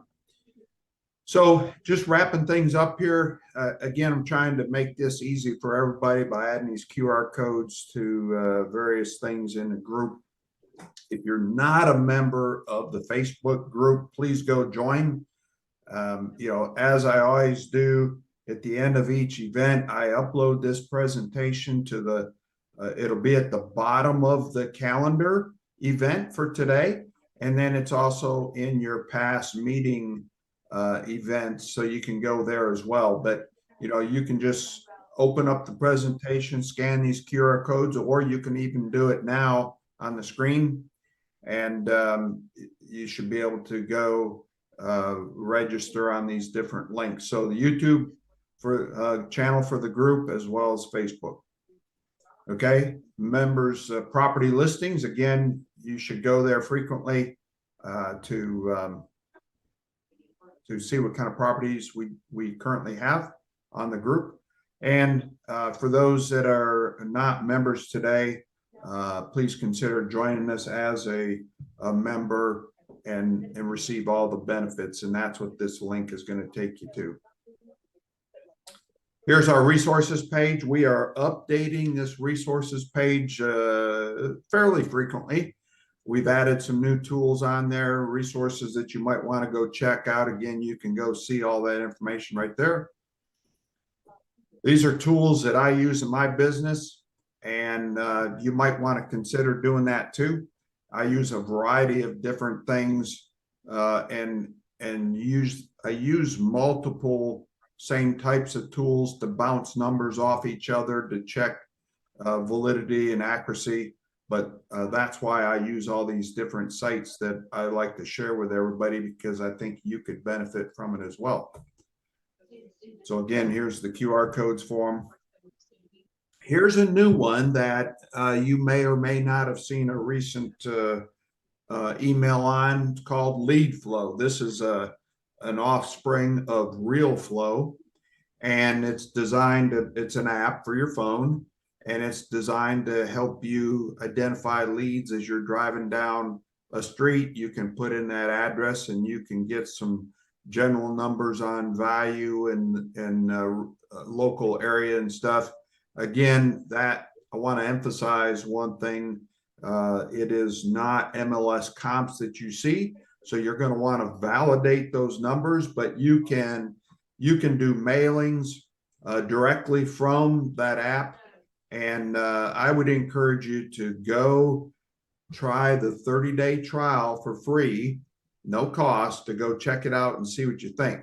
The other thing that this is doing is it has AI implemented. What doesn't have AI today? You have AI implemented in property management now, John? You're muted, John. You're muted. But Yes, they are. AI is in real estate and property management. yep. I mean, it's everywhere you go nowadays. The thing that I have discovered, I ignored it for a long time, but in the last couple of months, I've been paying a little more attention to it. It is amazing what you can do with AI. However, it's also very, very important that you pay attention to the output from that AI and make sure you confirm what it's giving you before you just start using it or publishing it. But the cool thing about the real flow and the lead flow tools is that they have implemented AI by scoring the leads for the propensity of selling within the next 90 days. And although it's not a guarantee, it gives you a lot of information, a lot of insight that you may be able to really focus your dollars on marketing instead of just shotgunning out to the entire zip code or neighborhood. You can actually narrow your money down to just a few addresses by utilizing this AI technology. And it's pretty amazing. But go check out the free trial and see what you think. And there's the QR code for it. Okay. Again, it's free. Can't hurt anything if you just go try it out. I'm going to be doing a class on it here in the very near future, and hopefully you'll come join us. Again, our comps tool that we recommend and use every day is Propelio. You can go get a good trial, 14-day free trial, and then 50% off for 2 months, and actually pull MLS comps, which are so critical in your business. Real flow, you've all heard me talk about this. I'm going to be doing a real flow workshop here in the near future. I got to get some dates picked. I may do just a small class. If anybody's interested, please reach out to me and let me know. But I want to get down in the weeds on how to use this tool for marketing and pre-screening and so forth. So check it out. Watch your email and get registered when I do send out that invitation. Get a 60-day trial free there. And then if you decide you like it, you get the best price on the planet on this link here in this QR code. Nobody else in the country gets this price, and it's all because of my relationship with Real Flow and using it for 14 plus years now. So that should tell you something, the fact that I've been using it for 14 years. Services I offer, I think you all know about this. So I don't think we have any new folks on the call today, so we'll skip this. So we are going to be coming out with some new promo items. We have recently purchased some new West DFW coffee cups, and we're going to be talking about how you can get one, but it's a pretty cool looking cup, and I'll be putting an image. I'll slip an image in the end of this presentation so you can see it, and we're still working on what the criteria is going to be for getting those, but they are pretty cool. I would ask that you consider giving us a review. For those of you on the call, you've been around a while, we'd really appreciate a short review on Google as to what you think of the group to help educate the next person that's considering joining the group. These reviews are very important for us, just like they're very important for you and your business. So please take just a couple of minutes. All you have to do is scan that QR code and go write a few words and select the 4 or 5 stars. Hopefully it's 5-star, and let us know what we're doing, good or bad, so that we can improve. We do read those, and we do take those comments for action. So please consider doing that. Very important. Okay, very important.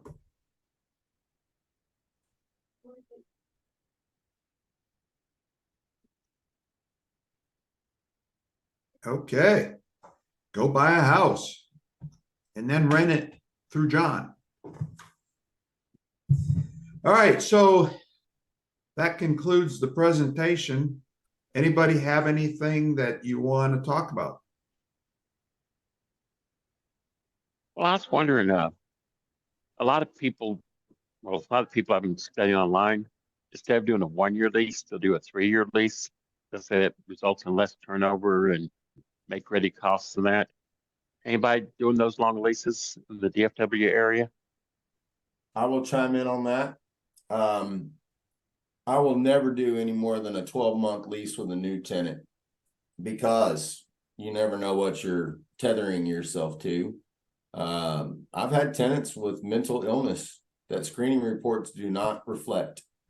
And, you know, when you're dealing with somebody that is really causing a huge havoc in a multifamily community, where police have been called, where it just seems like you're having issues every week, and you have that person in a 3-year lease, it's going to be really tough. I've always felt like a good protocol was to have a tenant in there for a 12-month lease initially to understand, right? To understand, to make sure. Now, if that owner was good to go on a 2-year lease, that would probably be the longest term I'd do.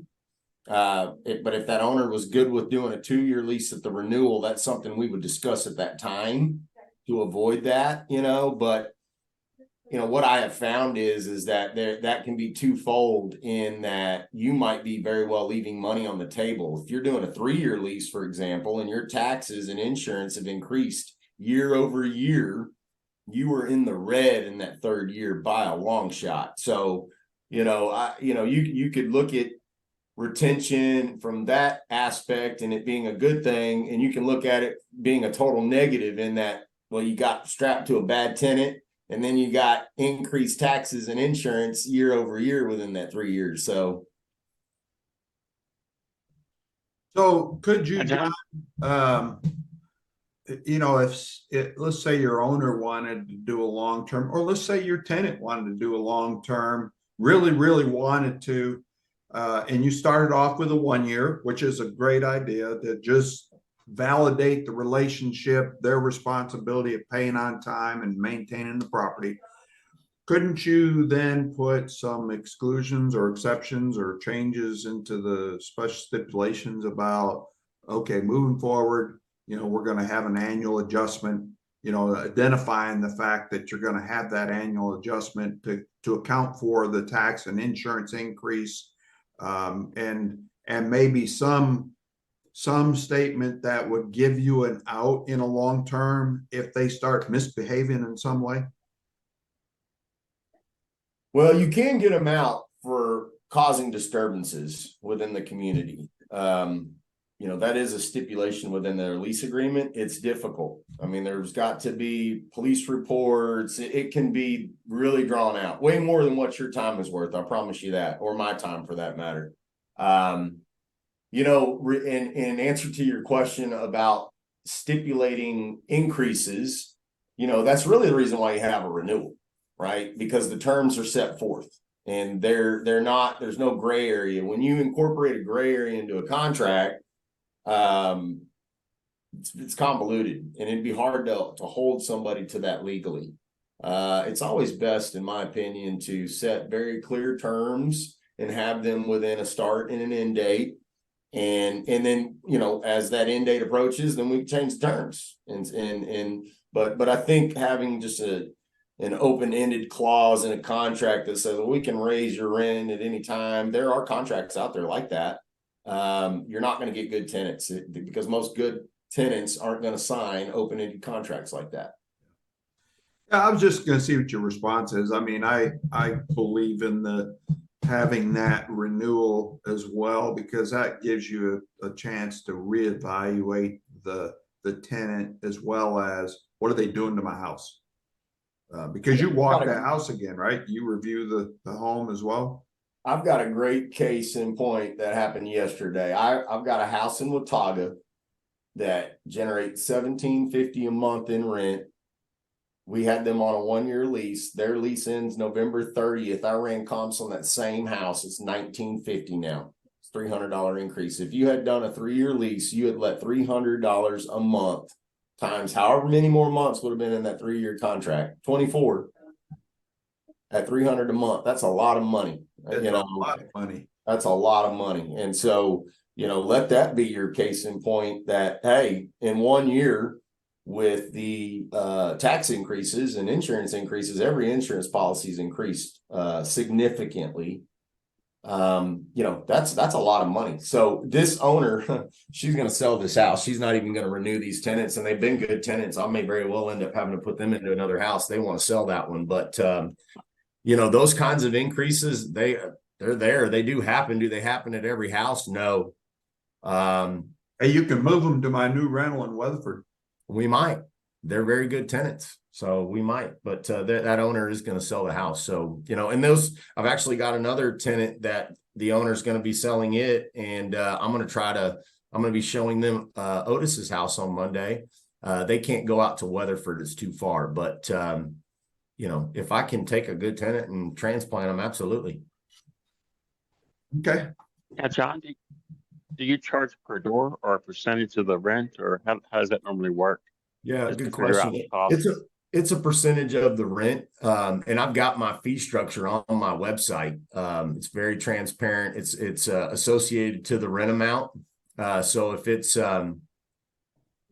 below $13.99, then it's 10%. If it's $1,400 to $2,000, it's 8%. And then if it's above 2,000, it's 7%. And then the lease fee would be the same. It'd be $13.99 or below would be 100%.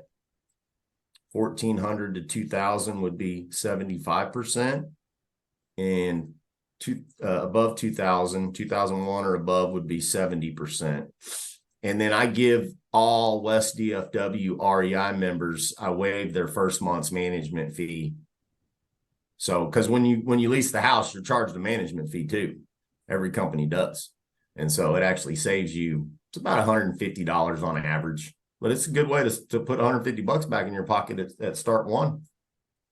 So how much is my nice guy fee discount? A nice guy fee. You know what, Tim? I'm still working on that one.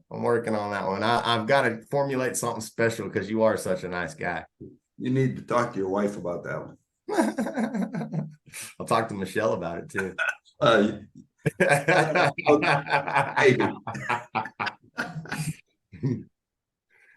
All righty, folks. This has been good. I really hope that you all have taken something from this. I mean, listen, there's a lot of good managers out there. There's a lot of bad ones out there.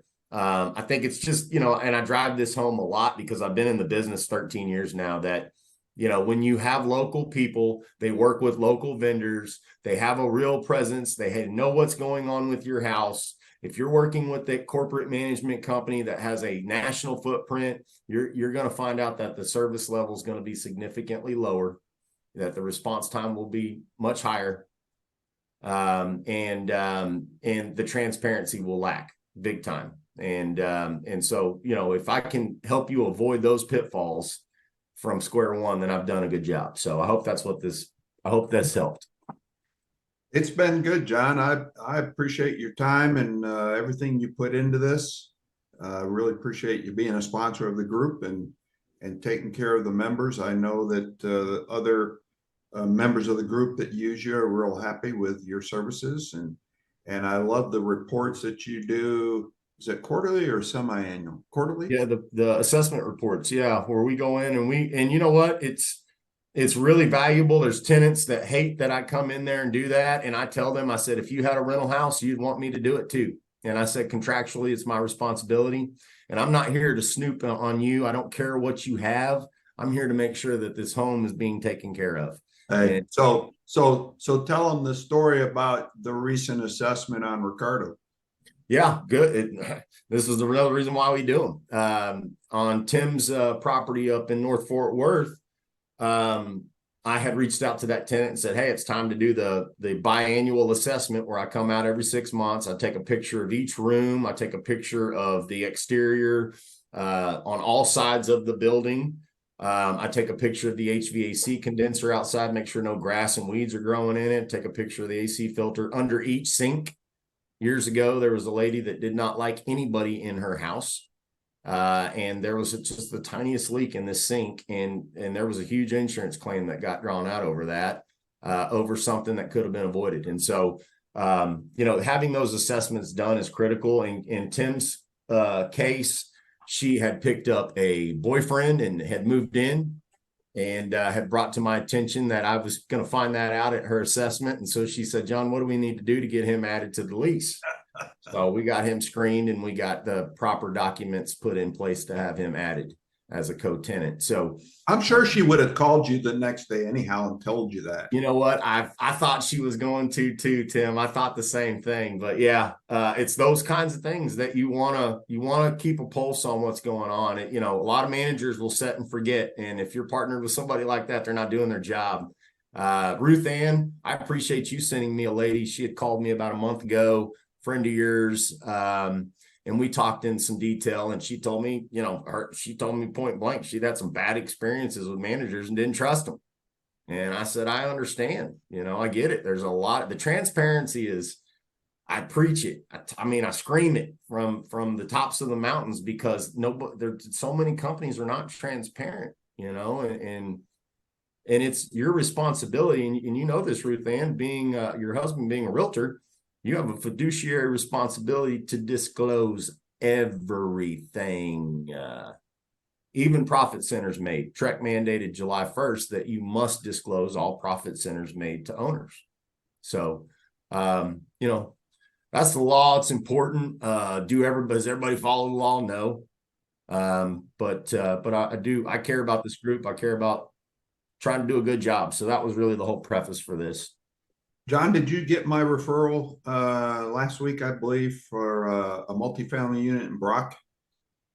No, nobody called me about that. Okay. All righty, folks, anything else? John, what's the lease fee? A lease fee is that's a fee that's charged. That's a percentage of the first month's rent. And what that is doing all the marketing, the showings, the screenings, putting the property on the internet, the execution of lease documents, collection of funds, getting the tenant placed is what the lease fee is. Everything that entails getting the home marketed, shown, leased. Tim, you asked us all to keep a lookout for a good place for our meeting again. Yes, And ma'am. I did call Texas Bank for us, and I spoke at length with George. His name is hard to pronounce, but if y'all will help me, now he didn't require this, but if y'all will help me send him some business, if I send him business, of course, I don't get paid, but he does a lot of things that will help our group and will help my customers stay my customers. If I can't do their product type loan, if I can send them to him and he does a good job, then it makes me look good and I get their referrals. So he can do so much on really tough deals. If I can't do them, I'm going to be sending them to him. They don't even care about the credit score. There are times they don't even verify income. They don't have to have legal status here. Of course, I've been able to do those. But everything they've got is portfolio, and it's all like under 9%. And in today's market, for him to be doing the risky kind of loans he's doing, that's really great. My rates aren't up into the 8s yet for the type of loans I can do. But for them to have really low rates and have a portfolio product that just doesn't ask questions in many, many situations, it's great. So if you can send them to me or to Tim, one of us can get hold of him and it will come through. He'll know that it's from our West DFW REI group, and we'll be able to kind of twist his arm and get him to get us in that room again. Isn't that the way you understood it, Tim? That That's what I understand. yeah. If So we I have a did my mark- relationship, with a loan officer that's willing to support us, we can possibly get back in there. Well, he didn't say, I've got to see business from you first, but I kind of hinted that we had tried on our own to go through the normal channels to get access to that room, and we're not successful.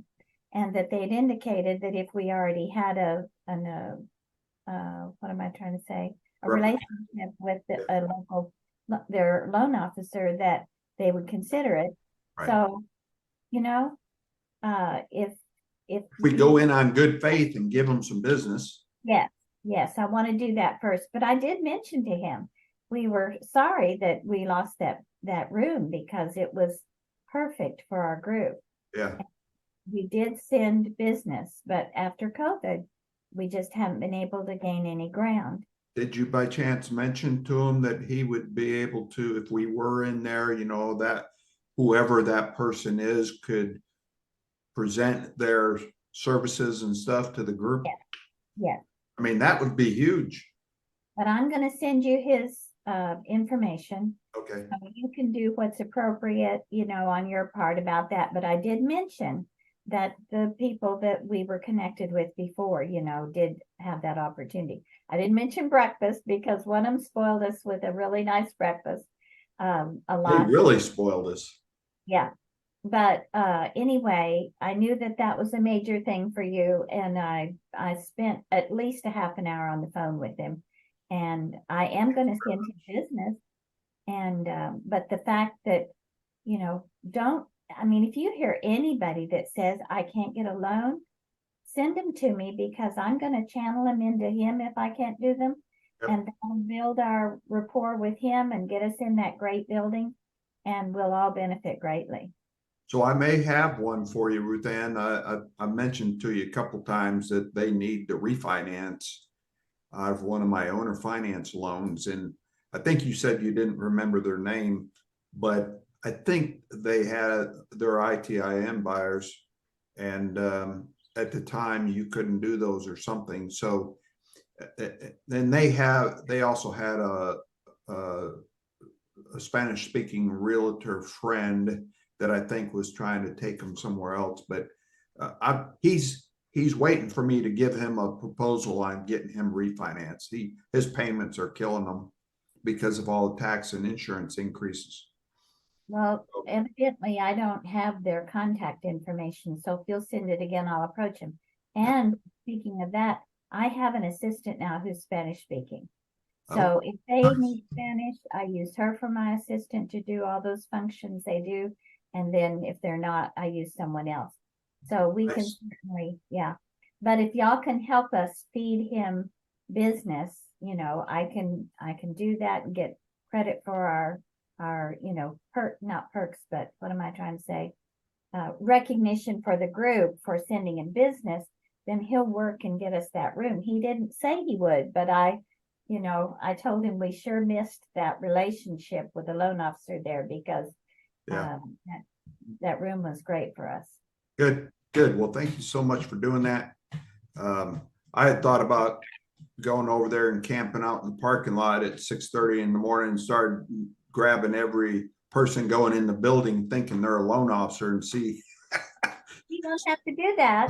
I'll bring them coffee and donuts, It's good to know, Ruth Ann, because I had some tenants about 3 months ago, maybe 4 months ago, that needed an I-10 loan. And it seemed like I just kept hitting dead ends, and I didn't realize, but I would have totally sent them to you. And I might very well have some I-10 lenders by the end of November, because when I tell these folks that it's a non-renewal, they may say, well, can we buy it? And if they say that, then I'm going to send them your way.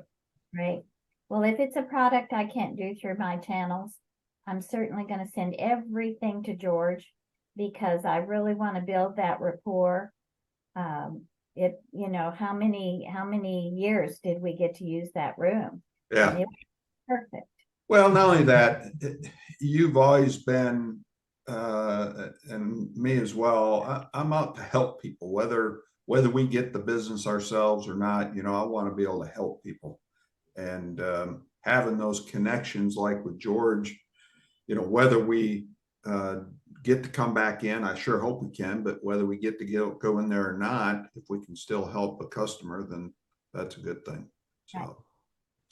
All right, folks. Well, I think that's all I got. I've got to go meet a couple contractors here shortly.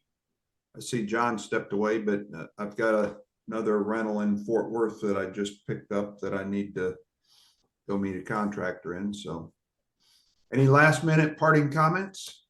Good to see you, Jonathan. Nice to see y'all. Have a great day. Thank Y'all too. We'll see you soon. Take Okay. care.